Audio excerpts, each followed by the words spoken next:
Nice branding there on the mug, by the way. Thanks. One of our guys made that. Yeah, I like those that. printers. As a marketeer, I like the fact that it's 4 seconds into shooting the video and you've already got your logo on there. So that was not intentional.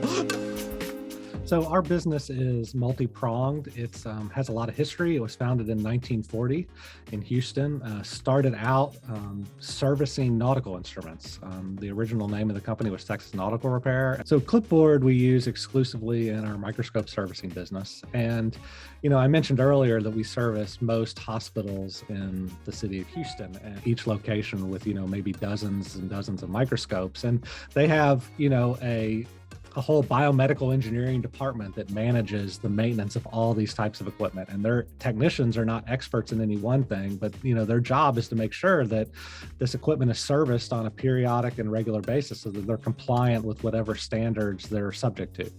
And Klipboard has really revolutionized our ability to track that service and to provide them with the information they need. So, with Klipboard, we can create assets for, in this case, specific microscopes. Those assets have serial numbers or asset tags, and we can see the entire service history. We have job forms that allow us to track what was done, what wasn't done.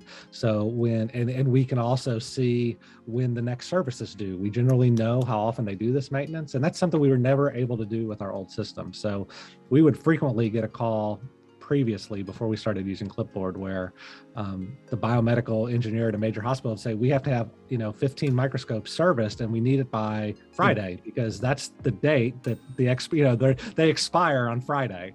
And if we don't have availability to do it, it's a real uncomfortable conversation. Like, well, I wish you'd called us 2 weeks ago.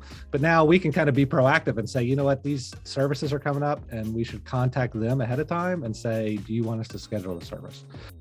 Before, we kept all this information in job notes on the invoice that we would send, but to find it, you couldn't search that database. You had to go back and look for the last time you did a service there and then read the notes. And it just was not easy to make predictions about what was upcoming. You could be reactive. If someone said, when was the last time you serviced it? After a few hours of work, we could usually find it, but we couldn't say, okay, in the next month, we would expect these devices that need to be serviced.